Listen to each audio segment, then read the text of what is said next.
Season 2 of Glitch Techs was full of action-packed animation, colorful characters, and of course, a mountain of amazing references.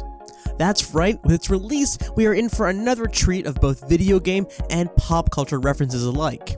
You all showed me so much love for my Season 1 video that I just had to make time for this one. My name is Fabio, and welcome to the channel. Please join me as I do my best to track down every single reference from Season 2 of Glitch Techs. In order. Let's start. Number 1.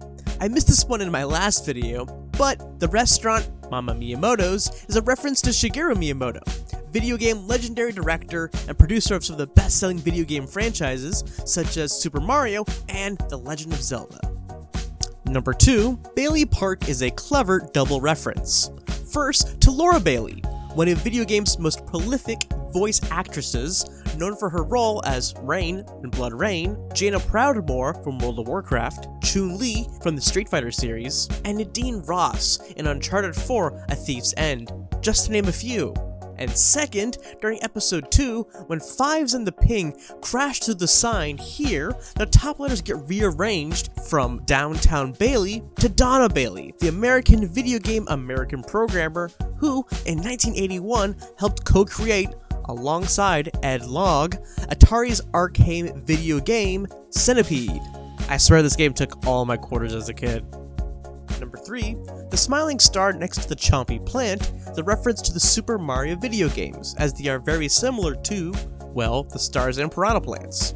Even these smiley clouds here are really reminiscent to the Super Mario video games. The rest of the decorations here I believe to be just general retro arcade pixels and graphics.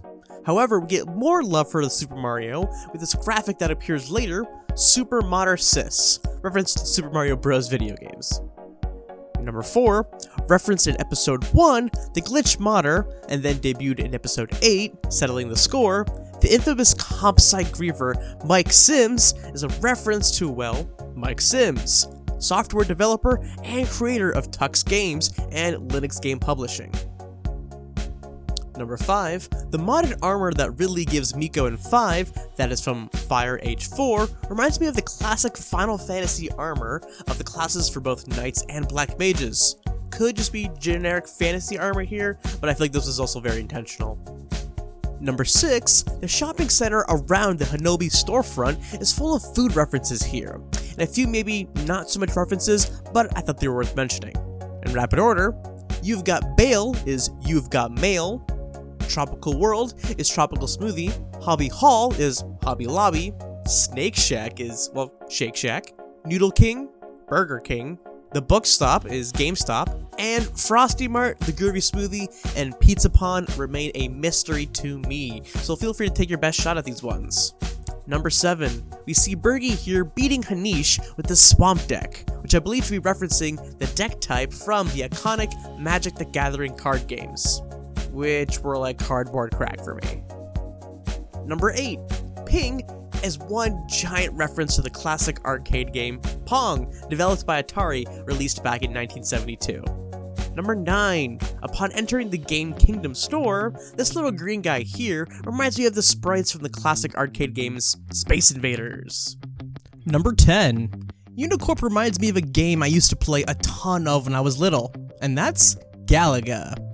Number 11, owner of the Game Kingdom and an old friend of Fives, Geraldine Lawson is a loving homage to one of gaming's first pioneers, Gerald Anderson Lawson.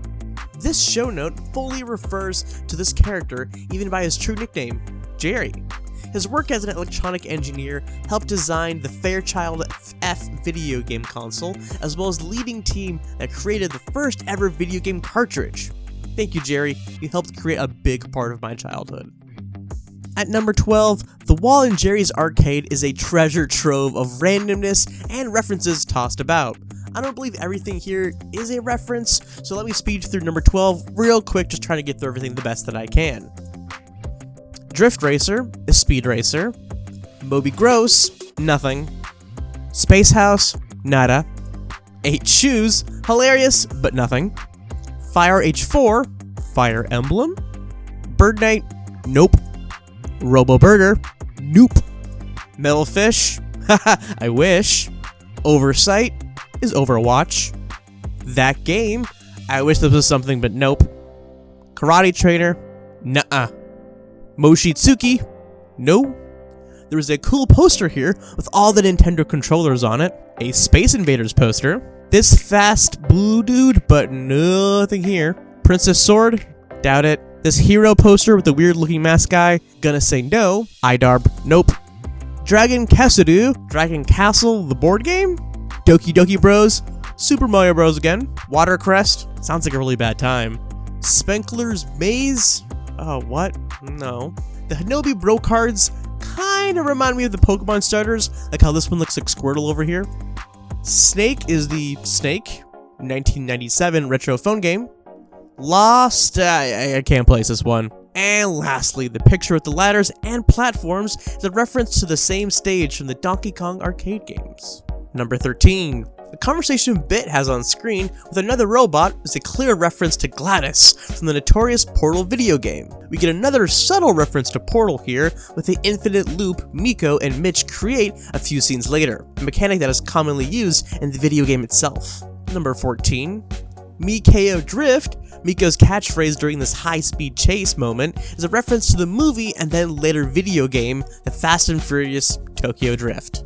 Number 15, while chomping down on this marshmallow, Miko's exclamation of the word is a reference to the inside joke that originated from the Mortal Kombat development team and that eventually found its way to the community via image of the sound designer, Dan Ford, popping up in the lower hand part of the screen, exclaiming, well, toasty, in a silly falsetto voice, whenever the player performed a particular savage uppercut.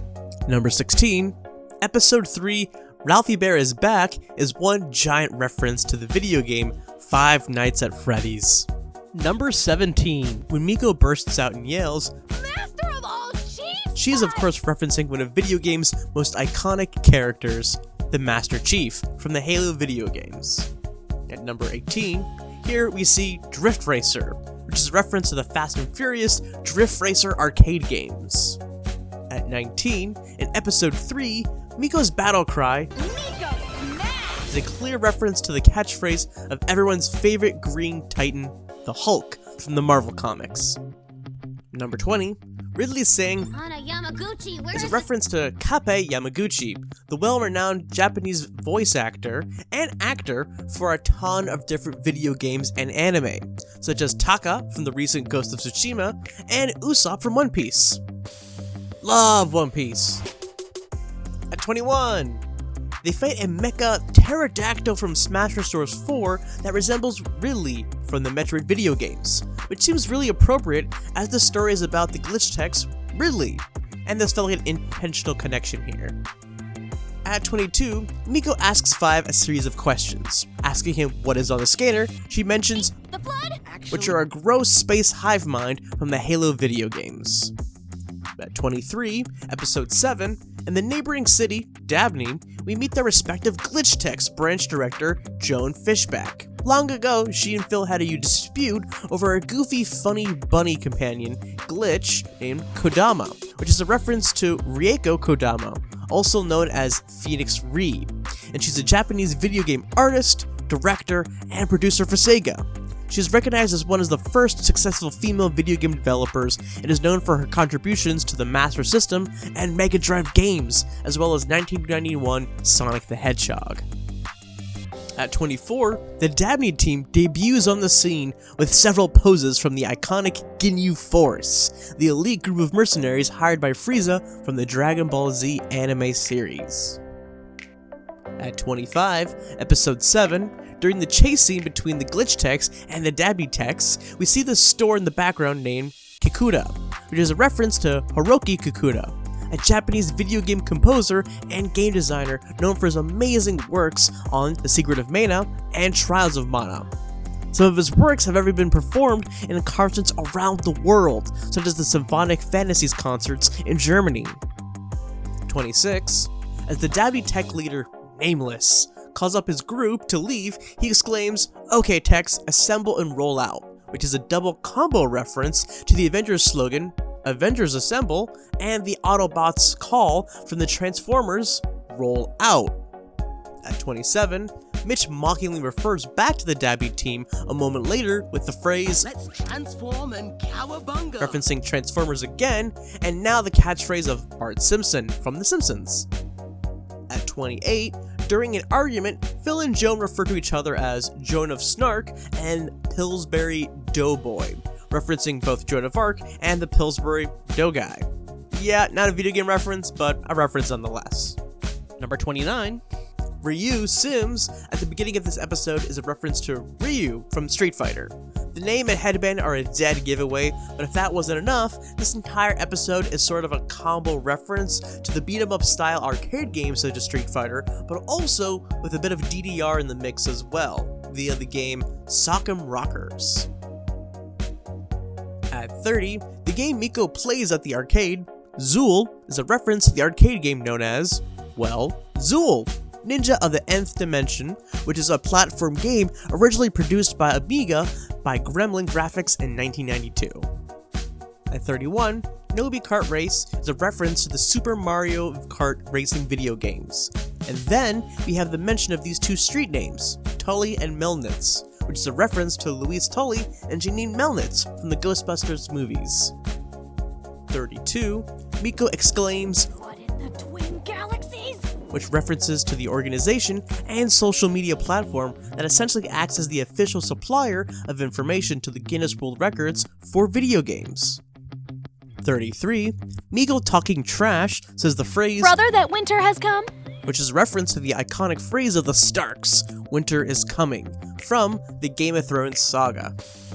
At 34, Mike's t-shirt here looks way too similar to the bomb creatures from the Final Fantasy video games. 35, during Miko's head-to-head battle, she exclaims, "Like Yar, I shall have revenge!" which is a reference to Atari's video game, Yar's Revenge, released back in 1982. 36, Five speaking to Alpha, "Okay Alpha, let's climb the Colossus," is a reference to one of video game's masterpieces, Shadow of the Colossus. Further reference to, well, this whole scene right here. At 37, at the beginning of this episode, the address for Mitch's old home, 1984 Spengler Street, is a reference to Dr. Egon Spengler from the Ghostbusters. A few minutes later, Miko even exclaims, "Let's Ghostbuster," which I mean couldn't be even more of a direct reference. At 38, they say batarangs. I mean, who else but Batman uses these? It's Batman. At 39, this mushroom photo here is again another reference to Super Mario Bros. At number 40, Mitch's rant about "Those little ponies will muster up the true spirit of teamwork." is a reference to, well, My Little Pony. At 41, episode 9, the specialist who shows up at the end of the episode is a reference to Soldier 76 from the Overwatch video games. At 42, over the speaker we hear a text say, "We're in the Kaizo Trail," which is a reference to Kaizo Mario World, also known as Asshole Mario, which is a series of 3 ROM hacks of the NES Super Mario World video game made by the creator himself, Takamoto, for one of his friends. Kaizo Mario World features an insanely challenging levels that defy traditional game logic and deliberately frustrated the player. At 43, Phil makes a mean quip at Bit for a slow performance by saying, "Yeah, trying to run them is more like it, R2 do nothing." which is a reference to the lovable droid R2-D2 from the epic Star Wars saga. At 44, Five's witty remark, "You can /run, but you can't /hide." is a reference to the terminal used in Linux. The phrase /insert file name here, which allows you to run a script and do neat computer science stuff that I really don't understand. So many references. The creators of this show really put a lot of love and thought into the development of glitch techs, and I think some genuine passion and knowledge of video games were put into the creation of this show and overall made it for a really delightful experience. Thank you again for joining me on this behemoth of a list. I don't doubt there was a reference or one or two that I missed, so please feel free to share with everyone down in the comments. Subscribe for more, leave a like, and thank you again for watching. See you next time.